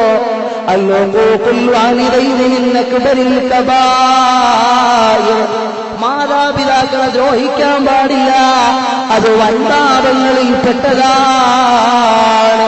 ഇന്നല്ലാഹ തആല ഹറമ അലൈക്കും ഉഖൂഖൽ ഉമ്മഹാത്ത്, ഉമ്മവാപ്പമാരെ വേദനിപ്പിക്കുന്നതും വ്യസനിപ്പിക്കുന്നതും അല്ലാഹു നിഷിദ്ധമാക്കിയതാണ്. നിങ്ങൾക്ക് മഹാനായ സഹാബി വര്യന്മാർ, മഹാനായ സിദ്ദീഖുൽ അൻസാർ തങ്ങളെന്നൊരു മഹാനെ അറിയുമോ? ഉമ്മാനെ ധിക്കരിച്ചതിന്റെ പേരിൽ ധാരാളം വ്യസനം അനുഭവിക്കേണ്ടി വന്ന മഹാനാണ്. അങ്ങനെ ചരിത്രത്തിൽ എത്ര ആളുകളുണ്ട് മുഅ്മിനീങ്ങളെ. അതാ അലി ഇബ്നു അബീ താലിബ് റളിയല്ലാഹു അൻഹു ഒരു പാതിരാ സമയത്ത് കഅബാലയത്തിന്റെ ഓരത്തിൽ നിന്നൊരു വല്ലാത്ത ശബ്ദം കേട്ടിട്ട് തന്റെ പ്രിയപ്പെട്ട പൊന്നുമക്കളായ ഹസനും ഹുസൈനെയും വിളിക്കുകയാണ്. മക്കളെ ഹസനൈൻ. വാപ്പാന്റെ ചാരത്തേക്ക് ഓടി വന്നപ്പോ മക്കളോട് വാപ്പ പറയുകയാണ്, മോനെ ഹസനെ ഹുസൈനെ, ഈ പാതിരാത്രി സമയത്ത് എവിടെ നിന്നോ വലിയ ശബ്ദം കേൾക്കുന്നോ, അതെവിടെയാണെന്നൊന്ന് നോക്കിയിട്ട് വരുമോ? ഈ രണ്ട് ചെറിയ മക്കളും കൂടി പാതിരാത്രി സമയത്ത് രണ്ട് കൈകളും കോർത്തു പിടിച്ച് നടക്കുകയാണ്. എവിടെ നിന്നാണ് ശബ്ദം വരുന്നതെന്നറിയാൻ നോക്കുമ്പോൾ കഅബാലയത്തിന്റെ ഭാഗത്ത് നിന്നാണ് ശബ്ദം കേൾക്കുന്നത്. രണ്ടുപേരും കൂടി കഅബാലയത്തിന്റെ ചാരത്തേക്ക് ചെല്ലുമ്പോൾ ഒരു മനുഷ്യൻ അവിടെ കിടന്ന് നിലവിളിക്കുകയാണ്. ഒരു മനുഷ്യൻ അവിടെ കിടന്ന് ആർത്തട്ടഹസിച്ച് നിലവിളിക്കുകയാണ്. ഈ രണ്ട് ചെറിയ മക്കളും ചാരത്ത് ചെന്നിട്ട് ചോദിച്ചു, അല്ല സഹോദരാ, നിങ്ങളാരാണ്? നിങ്ങളെവിടുന്നാണ് വന്നത്? ഈ പാതിരാത്രി എന്തിനാണ് കഅബാലയത്തിന്റെ ചാരത്ത് കിടന്നിങ്ങനെ നിലവിളിക്കുന്നത്? എന്തിനാണ്? ആ സമയത്ത് ഈ മനുഷ്യൻ പറയുകയാണ്, നിലവിളിക്കും പാപി ഞാനൻ കഥകൾ ചൊല്ലിടാം, കഥന കഥകൾ കേൾക്കുവാൻ കാതോർത്തു നിൽക്കാമോ? മക്കളെ, ഞാൻ എന്റെ കഥനകഥകൾ നിങ്ങളോട് പറയട്ടെ, നിങ്ങൾ എന്റെ കഥനകഥകൾ കേൾക്കുമോ? ആ സമയത്ത് ഹസനും ഹുസൈനും പറയുകയാണ്, ഞങ്ങൾ ഈ രാജ്യത്തെ ഖലീഫയുടെ മക്കളാ, നിങ്ങൾക്ക് എന്തെങ്കിലും വിഷമം ബോധിപ്പിക്കാനുണ്ടെങ്കിൽ ഈ രാജ്യത്തെ ഖലീഫയോട് നിങ്ങൾക്ക് പറയാം, ഈ രാജ്യത്തെ ഭരണാധികാരിയോട് നിങ്ങൾക്ക് സൂചിപ്പിക്കാം. നിങ്ങൾ അദ്ദേഹത്തിന്റെ സമക്ഷത്തിലേക്ക് വരുമോ? ഈ മനുഷ്യൻ പറയുകയാണ്, എന്റെ ശരീരത്തിലേക്ക് നിങ്ങളൊന്ന് സൂക്ഷിച്ചു നോക്കുമോ? പുഴുക്കൾ വമിക്കുന്നുണ്ട്, രക്തമൊഴുകുന്നുണ്ട്, ചലവും പഴുപ്പും ചീന്തലും വമിക്കുന്നുണ്ട്. ഒരിഞ്ചു പോലും ഇനി നടക്കാനോ സഞ്ചരിക്കാനോ ആ മനുഷ്യന് കഴിയില്ല. അങ്ങനെ ദാരുണമായ ഒരു ദുരവസ്ഥയിൽ ആ മനുഷ്യൻ ഇങ്ങനെ കിടക്കുകയാണ്. ആ മനുഷ്യൻ ചോദിച്ചു, മക്കളെ, നിങ്ങൾ എന്നെ കാണുന്നില്ലേ? എന്റെ അവസ്ഥ മനസ്സിലാക്കുന്നില്ലേ? എനിക്കിനി ഒരു ഇഞ്ചു പോലും ഇവിടെ നനങ്ങാൻ കഴിയില്ല. നിങ്ങളുടെ പ്രിയപ്പെട്ട ഖലീഫയോട്, നിങ്ങളുടെ പിതാവിനോട് എന്റെ ചാരത്തൊന്ന് വരാൻ പറയുമോ? എല്ലാ മുഅ്മിനീങ്ങളും ഒന്ന് എഴുന്നേറ്റ് നിൽക്കുമോ? നമുക്ക് ഈ മജ്‌ലിസ് പിരിയാം മുഅ്മിനീങ്ങളെ. എല്ലാ മുഅ്മിനീങ്ങളും ഒന്ന് എഴുന്നേറ്റ് നിൽക്കുമോ? പുറത്തു നിൽക്കുന്ന ചെറുപ്പക്കാരടക്കം ഒന്ന് എഴുന്നേറ്റടുത്തേക്ക് വരുമോ? നമ്മുടെ ഈ മജ്‌ലിസ് നമുക്കൊന്ന് പിരിയാം മുഅ്മിനീങ്ങളെ. ഈ സഹോദരൻ പറയുകയാണ്, നിങ്ങൾ നിങ്ങളുടെ പിതാവിനോടൊന്നിങ്ങ് വരാൻ പറയുമോ? നേരെ ഈ ചെറിയ രണ്ട് മക്കളും അലിയാറ് തങ്ങളുടെ സമക്ഷത്തിൽ ചെന്നിട്ട് പറഞ്ഞു, ഓ പ്രിയപ്പെട്ട വാപ്പാ, നിങ്ങളാ കഅബാലയത്തിന്റെ ചാരത്തേക്കൊന്ന് ചെല്ലുമോ? അവിടെ ഹതഭാഗ്യനായ ഒരു മനുഷ്യൻ കിടക്കുന്നുണ്ട്, അവിടെ ദൗർഭാഗ്യവാനായ ഒരു മനുഷ്യൻ കിടക്കുന്നുണ്ട്. അദ്ദേഹത്തിന്റെ ശരീരമാസകലം തൃണങ്ങളാണ്, അദ്ദേഹത്തിന്റെ ശരീരമാസകലം പുഴുക്കളാണ്. പുഴുക്കൾ ഒലിക്കുന്ന ഗുണങ്ങളിൽ നിന്ന് പഴുപ്പും ചെലവും ചീങ്കലവും രക്തവും ഒലിക്കുന്ന ഒരു ഹതഭാഗ്യനായ മനുഷ്യന്റെ ദാരുണമായ ദുരന്തം ആ കഅബാലയത്തിന്റെ ചാരത്ത് കാണുന്നു. വാപ്പാ, നിങ്ങളൊന്ന് വരുമോ? അലി ഇബ്നു അബീ താലിബ് തങ്ങൾ അങ്ങോട്ട് കടന്നു ചെല്ലുമ്പോൾ ഈ മനുഷ്യൻ പറയുകയാണ്, തങ്ങളെ, നിങ്ങൾ റസൂലുള്ളാഹിന്റെ മരുമകനല്ലയോ? ഞങ്ങൾക്കൊരു യോഗ്യതയുള്ള ആളുകളല്ല. ഞങ്ങൾ നിന്റെ ദീന് പറഞ്ഞിട്ട് ഈ മുഅ്മിനീങ്ങളോട് ഉയർത്തി കാണിച്ചു. ഇത് ഇസ്മായിൽ നബിയുടെ പാദസ്പർശനമേറ്റ വെള്ളമാണ്, ഇത് ഹറം ശരീഫിൽ നിന്ന് വന്ന വെള്ളമാണ്. ഇത് ഏറ്റെടുക്കാൻ സന്മനസ്സുള്ളവരാരെങ്കിലുമുണ്ടോ എന്ന് ഞങ്ങൾ ഈ മജ്‌ലിസിൽ ചോദിച്ചപ്പോൾ പ്രസിദ്ധി ആഗ്രഹിക്കാതെ ഒരു സഹോദരൻ ഈ മജ്‌ലിസിൽ 3333 രൂപ തന്നെ ഞാനത് ഏറ്റെടുക്കാമെന്ന് വാഗ്ദാനം ചെയ്തു. പടച്ചറത്തെ, അദ്ദേഹം അത് ഏറ്റെടുക്കാമെന്ന് സമ്മതിച്ചു. അദ്ദേഹത്തിന്റെ കാര്യം നീ ഏറ്റെടുക്കണമല്ലോ, നീ ഏറ്റെടുക്കണമല്ലോ, നീ ഏറ്റെടുക്കണമല്ലോ. അതിനുശേഷം അദ്ദേഹം ഈ സംഘാടകരോട്, ഞാൻ എന്റെ ഇന്നാലിന്ന വിഷയത്തിനാണ് ഏറ്റെടുത്തത്, അതെനിക്ക് പാസായി എന്ന് പറയുന്നൊരു തരത്തിലേക്ക് നീ എത്തിക്കണമല്ലോ. ഞങ്ങൾ മോശക്കാരാണ്, തെറ്റുകാരാണ്, പക്ഷേ ഞങ്ങൾ നിൽക്കുന്ന ഈ ദർബാർ ശ്രേഷ്ഠമായ ദർബാറാണ്. ഞങ്ങൾ വിവരം കുറഞ്ഞവരാണെങ്കിലും റസൂലുള്ള പറഞ്ഞ മജ്‌ലിസുൽ ഇൽമി റൗദത്തുൽ മിൻ റിയാദിൽ ജന്ന എന്ന മജ്‌ലിസിലാണ് ഞങ്ങളുള്ളത്. റബ്ബേ, ബറക്കത്ത് കൊണ്ട്, നീ ഹബീബിന്റെ ബറക്കത്ത് കൊണ്ട്, മഹാന്മാരുടെ ബറക്കത്ത് കൊണ്ട്, വിശേഷിച്ച് ഇവിടെ മറപ്പെട്ട് കിടക്കുന്ന ഔലിയാന്റെ ബറക്കത്ത് കൊണ്ട് നീ ഏറ്റെടുക്കണം റഹ്മാനേ. നീ അദ്ദേഹത്തെയും കുടുംബത്തെയും നിരാശപ്പെടുത്തല്ലേ بحق النبي محمد بحق النبي محمد بحق النبي محمد صلى الله عليه വസല്ലം. അങ്ങനെ മഹാനായ അലി ഇബ്നു അബീ ത്വാലിബ് റളിയല്ലാഹു അൻഹു ആകുന്ന നേതാവിനെ ഈ മനുഷ്യന്റെ ചാരത്തേക്ക് ചെന്നു നിന്നപ്പോൾ അലിയാര് തങ്ങളോട് പറയുകയാണ്, അലിയാര് തങ്ങളെ, നിങ്ങൾ റസൂലുള്ളാഹിന്റെ മരുമകനാണ്, നിങ്ങൾ ഫാത്തിമ ബീവിയുടെ ഭർത്താവാണ്, നിങ്ങൾ ഹസൻ ഹുസൈനിന്റെ പിതാവാണ്. ഈ കഅബാലയത്തിന്റെ കരിങ്കൽ ഭിത്തികളിൽ പിടിച്ചിട്ട് എനിക്ക് അനുകൂലമായി അല്ലാഹുവിന്റെ ദർബാറിലൊന്ന് ദുആ ഇറക്കുമോ തങ്ങളെ? ആ സമയത്ത് അലിയാര് തങ്ങൾ ചോദിച്ചു, സഹോദര നിനക്കെന്തു പറ്റി, നിനക്കെന്തു പറ്റി സഹോദര? ആ സമയത്ത് ഇയാള് പറയുകയാണ്, ഞാൻ എന്റെ പിതാവിനോടൊരപരാധം ചെയ്തു പോയി. കൃത്യമായി നിസ്കരിക്കാനും നോമ്പെടുക്കാനും സുഹൃതങ്ങൾ എന്നോട് നിത്യമായി കൽപ്പിക്കുന്ന എന്റെ പ്രിയപ്പെട്ട പിതാവിനോട് ഞാൻ പറഞ്ഞു, വാപ്പാ 18 വയസ്സ് പൂർത്തിയായ മോന, എന്നെ ഇനി ഉപദേശിക്കാൻ വന്നാൽ അടിച്ചു ഞാൻ കരണക്കൊട്ടി കൊട്ടിക്കും. വാപ്പാനോട് ഞാൻ കയർത്ത് സംസാരിച്ചു. പക്ഷേ വാപ്പ ദീന് പഠിച്ച വാപ്പയാണ്.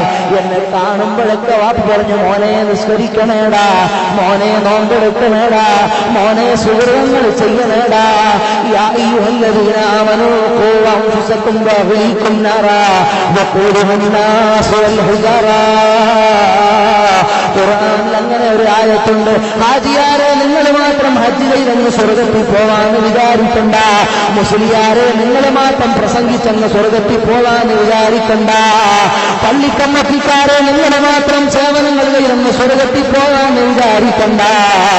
നിങ്ങളുടെ അഹ്ലുകാരെ നിസ്കരിക്കണം.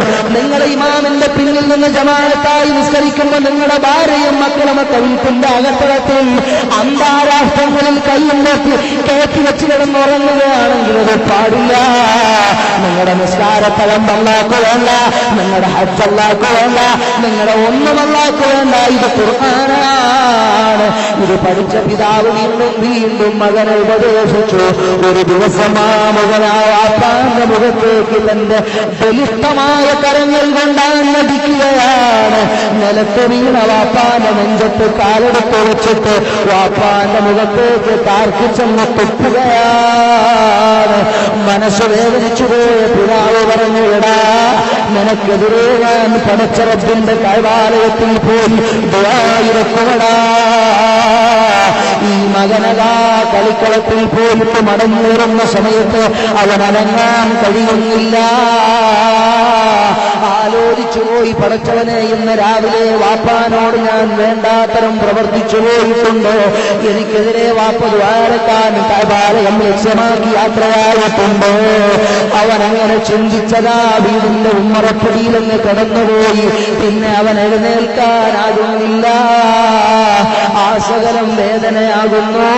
അവന് വ്യസനമായി, വിഷമമായി, ദുഃഖമായി, ബുദ്ധിമുട്ടായി, പ്രയാസമായി, പ്രതിസന്ധിയിലായി കിടക്കുമ്പോൾ അതാ ഒരു കുതിരക്കുളമ്പടിയുടെ ശബ്ദം കേൾക്കുന്ന വാപ്പയാണ് വരുന്നത്. വാപ്പാന്റെ കുതിര വന്ന് വീടിന്റെ മുറ്റത്ത് നിന്നപ്പോ അവൻ വാപ്പാനെ വിളിച്ചു, വാപ്പാ ഈ മകനിതാ വേദനിച്ചു കിടക്കുന്നു, ഇനി ഞാൻ വാപ്പാനെ അനുസരിക്കാം, വാപ്പാനെ വഴിപ്പെടാൻ, നിസ്കരിക്കാം, നോമ്പെടുക്കാൻ, സൽക്കർമ്മം ചെയ്യാം. എനിക്ക് അനുകൂലമായി കഅബാലയത്തിൽ പോയി വാപ്പയൊന്ന് ദുആയി വന്ന് തരുമോ? ഈ മകനെയും അയാ താങ്ങിയെടുത്ത് വാത്സല്യ സമ്പന്നനായ പിതാവിന്റെ ഹൃദയം പൊട്ടുകയാണ്. തന്റെ മകനതാ ആരോഗ്യ ദൃഢഗാത്രനായ മകനിതാ തരിച്ചു നിലത്ത് കിടന്ന് നിലവിളിക്കുമ്പോൾ ആ മകനെ താങ്ങിയെടുത്ത് കുതിരപ്പുറത്തിരുത്തിയിട്ട് താൻ പോയി കഅബാലയത്തിന്റെ കാരിങ്കൽ ഭിത്തികൾക്ക് താഴെ നിന്ന് മകനെതിരായി ദുആയിരുന്ന പിതാവ് അതേ മകനെയും കൊണ്ടുപോയി അനുകൂലമായി പ്രാർത്ഥനയ്ക്ക് പുറപ്പെടുകയാണ്. വഴിമധ്യേ ഒരു അറാക്കിന്റെ താഴ്വാരം എത്തിപ്പെട്ടപ്പോൾ ഈ കുതിര ഇങ്ങനെ താഴ്വാരത്തിലേക്ക് ശീഘ്രം സ്പീഡിൽ ഫാസ്റ്റായി ഇറങ്ങി വരുമ്പോൾ ആറാക്കിന്റെ വൃക്ഷത്തിന്റെ ഇവയുടെ അടിഭാഗത്ത് വസിക്കുന്ന ഒരു പ്രത്യേകം പ്രാണിവർഗം, കടമ്മല പോലെ, കൂട്ടീച്ച പോലെ, തേനീച്ച പോലെ ഈച്ച പ്രാണിവർഗം ഈ കുതിരയുടെ നേർക്ക് ഇങ്ങനെ അറ്റാക്ക് ചെയ്തോ. കുതിരയ്ക്കാകെ മതമിളകി അതിന്റെ ലക്കും ലകാരം പൊട്ടിച്ചതിങ്ങനെ ഓടാൻ തുടങ്ങി. മരം പൊട്ടിയതുപോലെ അതാ അടുത്തുള്ള വലിയ പാറക്കൂട്ടങ്ങൾക്കിടയിലേക്ക് പിതാവിനെയും മകനെയും വഹിച്ചുകൊണ്ട് കുതിര ഇങ്ങനെ സ്പീഡിൽ പോവുകയാണ്. ഞാൻ വളരെ ചുരുക്കി പറയാം, ആ കുതിര ഈ മകനെ നിലത്തേക്ക് തള്ളിയിട്ടോ അവന്റെ തലയും ശരീരമൊക്കെ പൊട്ടി, ശരീരമാസകലം മുറിവ് പറ്റി. അവൻ അവിടെ കിടന്നിങ്ങനെ നോക്കുമ്പോഴുണ്ട് പിതാവിനെയും വഹിച്ചുകൊണ്ടതാ ഭ്രാന്തമായ ആവേശത്തോടെ മുന്നോട്ട് പോകുന്ന കുതിര. അടുത്തുള്ളതാ പാറക്കൂട്ടങ്ങൾക്കിടയിൽ മൂർച്ചയുള്ള ചീളുകൾക്കിടയിലേക്ക് കയറുകയാണ്. എന്റെ വാപ്പാ ആ കുതിരയുടെ പുറത്തു നിന്ന് നിലത്തേക്ക് വീഴുകയാണ്. പ്രായമുള്ള വാപ്പാന് കുതിരയെ നിയന്ത്രിക്കാനാകുന്നില്ല. വൃദ്ധനായ പിതാവിന് ഭ്രാന്തമായ ആവേശത്തോടെ മുന്നോട്ട് കുതിക്കുന്ന കുതിരയെ നിയന്ത്രിക്കാനാകുന്നില്ല. ആ കുതിര ഇങ്ങനെ പാറക്കെട്ടുകൾക്കും ഇതേ ഫാസ്റ്റായി ചാടി ചാടി പോകുമ്പോൾ വാപ്പ കുതിരയുടെ പുറത്തു നിന്ന് മൂർച്ചയേറിയ പാറക്കെട്ടുകളുടെ ചീളുകൾക്കിടയിലേക്ക് വന്നു വീഴുകയാണ്. തലച്ചോറ് തകർന്ന പരിപ്പണമായി പാർട്സായി പീസായി വാപ്പാന്റെ ശരീരം മാറുകയാണ്. ഞാൻ അവിടെ കിടന്ന് നിലവിളിച്ചുപോയി, റബ്ബേ എന്റെ പിതാവ് എന്റെ കൺമുന്നിലതാ ചിന്നിച്ചിതറി മരണപ്പെട്ടുപോയി. അതാ കഴുകന്മാരെത്തുന്നതിന് മുമ്പാ ജനാസയെങ്കിലും ഒന്നെടുത്ത് മറമാടാൻ എനിക്ക് നീ തൗഫീഖ് നൽകണമെന്നോ എന്ന് ഞാനങ്ങ് ദുആയിരുന്നിട്ട് എഴയാൻ ശ്രമിക്കുമ്പോൾ എഴയാനാകുന്നുണ്ടോ? ഞാൻ എഴഞ്ഞിതിന്റെ ചാരത്ത് വന്നിട്ട് വാപ്പാന്റെ ചിന്നിച്ചിതറിയ ജനാസ ഞാനെടുത്ത് കോർത്തതാ ഒരു കുഴിയിലേക്ക് വെച്ചിട്ട് ഞാനങ്ങ് മറമാടി. എന്നിട്ട് ആ രാത്രി മുതൽ ഞാൻ യാത്രയാരംഭിച്ചു. തൈവ ലക്ഷ്യമാക്കി പൊട്ടിത്തകർന്ന മുറിവായി ഡീപ്പായി എന്തറിവാഹിച്ച എന്റെ ശരീരങ്ങളിൽ നിന്ന് രക്തമൊഴുകി മുഴുക്കൽ വമിച്ച് ദുർഗന്ധം വമിച്ച് അതാ പഴുപ്പും ചലവും ചീങ്കലവും ഒഴുകി. ഇത്ര വികൃതമായി എന്നെ കണ്ടില്ലേ ഖലീഫ? എത്രയോ ദിവസമായി ഞാൻ ഇഴഞ്ഞിഴഞ്ഞ് ഈ കഅബ ലക്ഷ്യമാക്കി യാത്ര ചെയ്ത് ഈ പാതിരാ നേരത്തിവിടെ വന്നെത്തിയതാണ്. കാണുന്ന കഅബയുടെ കൊല്ല പിടിച്ചിട്ട് എനിക്ക് അനുകൂലമായി പടച്ചറപ്പിന്റെ ദർബാറിലേക്ക് ഒന്നതായി എന്ന് തരുമാ ഖലീഫ. മനുഷ്യ പിതാവിനെ വിക്കരിച്ചത് പേരേന്നിട്ട് വാപ്പാന്റെ മുഖത്തടിച്ചത് പേരേന്നിട്ട് വാപ്പാന്റെ മുഖത്ത് പ്രാർത്ഥിച്ചു തുപ്പിയ മനുഷ്യ, നിന്റെ ചാരത്ത് ഞാനൊരു നിമിഷം തോറും നിൽക്കുന്നടാ. അല്ലാഹുവിന്റെ നാമത്താൽ അധികാരികൾ വളരെ പരുഷമായി ബോധാന്തരായി സംസാരിക്കുന്ന സമയത്ത് ഈ മനുഷ്യൻ കിടന്ന് നിലവിളിക്കുന്നു, ഖലീഫ എന്റെ വാപ്പ എനിക്ക് സംതൃപ്തിയുള്ള വാപ്പയാ, ഈ മകനാ പിതാവിന് സംതൃപ്തിയുള്ള മോനവാ. അതുകൊണ്ടല്ലേ എനിക്ക് അനുകൂലമായി ദുആഇറക്കാൻ ഈ കഅബയുടെ കരിങ്കൽ ഭിത്തികൾക്ക് താഴെ വന്ന് ഈ മകൻ അനുകൂലമായി ദുആഇറക്കാൻ എന്റെ പിതാവ് ഇറങ്ങി പുറപ്പെട്ടത്. അതുകൊണ്ട് നിങ്ങളെന്ന് എനിക്ക് അനുകൂലമായെന്ന് പ്രാർത്ഥിക്കുമോ? അലീബിന് അബീ താലിബ് ഞങ്ങൾ കഅബയുടെ കരിങ്കൽ ഭിത്തികളിൽ കൈകൊടുത്തിട്ട് ആ മനുഷ്യന് വേണ്ടി എന്ന് ദുആഇറന്നപ്പോൾ ആർത്തട്ടഹാസം മുഴക്കി അയാൾ ഈ ലോകത്തോട് വിടപറഞ്ഞു പോയി. എന്റെ മജ്‌ലിസിൽ വന്ന മുഅ്മിനീങ്ങളെ, ഉമ്മ സ്വർഗമാണ്, വാപ്പ സ്വർഗമാണ്. അതല്ലേ ലുഖ്മാൻ തങ്ങൾ പറഞ്ഞത്, അൽ വാലിദാനി ബാബുൻ മിൻ അബ്വാബിൽ ജന്ന. ഉമ്മയാണ് സ്വർഗത്തിലേക്ക് കടക്കാനുള്ള കവാടം, വാപ്പയാണ് സ്വർഗത്തിലേക്ക് കടക്കാനുള്ള കവാടം.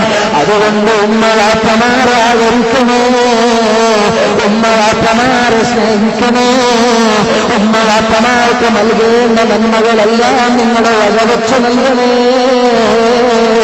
അലീമായ പടച്ചറപ്പ് നമ്മളെ ഏറ്റെടുത്ത് നമുക്കവരുടെ പൊരുത്തമുള്ള നല്ല മക്കളായി ജീവിച്ച് ഉമ്മാന്റെ പൊരുത്തം പേടിച്ച് പാപ്പാന്റെ പൊരുത്തം പേടിച്ച് നല്ല സ്വാലിഹീങ്ങളായി ഈ ലോകത്ത് നിന്നിവിടെ പറയാൻ അലീമായ റബ്ബ് നമുക്ക് തൗഫീഖ് നൽകുമാറാകട്ടെ. الحمد لله رب العالمين. اللهم صل على سيدنا محمد وعلى آل سيدنا ومولانا محمد كل ما ذكره ذاكرون وغفر عن ذكره.